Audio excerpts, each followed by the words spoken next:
Hello everyone, Ross Satchell from Microchip Technology again. Today we're taking a look at the zero crossing detector peripheral in the AVR DA.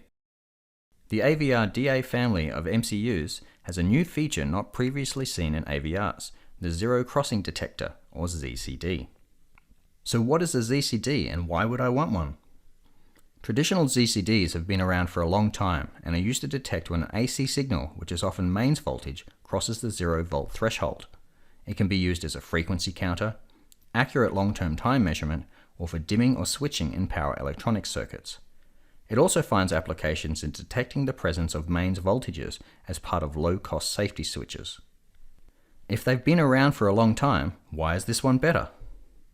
MCU I/O pins have electrostatic discharge, or ESD, protection structures that behave like diodes. Normally, these are used to shunt ESD to either VDD or ground. Traditionally, the commonly accepted practice was to utilize these ESD protection diodes and insert a large series current limiting resistor to allow detection of the presence of high voltage. This worked, and the microcontroller connected was not damaged even when thousands of volts were present at the current limiting resistor. However, there were some undesirable side effects produced. When AC and particularly negative voltages were used, the current flowing through the series resistor was routed by the protection diodes through the silicon substrate and down to ground. This could result in some fairly minor issues, such as an offset to ADC readings, or affecting the accuracy of a voltage reference due to shifting either the VDD or ground potentials. However, it could also result in the disruption of a low-power oscillator or even trigger a brownout reset condition. Unfortunately, today this is no longer possible, as the resulting injected current into the substrate cannot be tolerated well by devices manufactured using more modern process technologies. In order to protect the MCUs now, requires the use of capacitors, Zener and Schottky diodes for each input, which substantially increases the bill of materials, or BOM, cost of the project. The ZCD and the AVR DA family of devices overcomes this problem by using the idea of keeping the input pin at precisely one specific voltage, which is the zero crossing reference voltage. More on that later. Rather than just within the normal voltage range. This is achieved by comparing the input voltage to an internal reference and then driving one of two current sources. When the external AC voltage is above the zero cross reference voltage, the low side current source is activated to draw current into the device, which produces a voltage drop across the series resistor and counteracts its effect.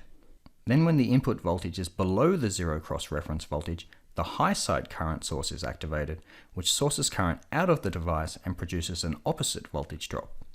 The series resistor value must be calculated correctly so that a small peak current of about 300 microamps is able to counter typical mains voltages of 110 to 240 volts.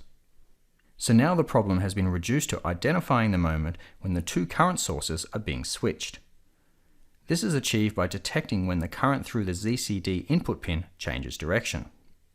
It's important to note that the zero cross reference voltage is not actually 0 volts, it's about 0.8 volts. If it's a zero crossing detector, why is it detecting at about 0.8 volts? It would make the AVR DA much more expensive and have much higher power consumption to have a ZCD that detects at exactly 0 volts. As a result, 0.8 volts is about as low as the process technology allows without introducing charge pumps, which are expensive and consume far more current. Since the input voltage is likely to be mains power ranging from 110 to 240 volts, that 0.8 volt zero crossing point is negligible for most applications. Having the zero crossing reference at about 0.8 volts introduces a small phase shift. However, since we are able to measure the input frequency and we know the voltage offset, we can use a timer to determine the moment when the true zero crossing occurs.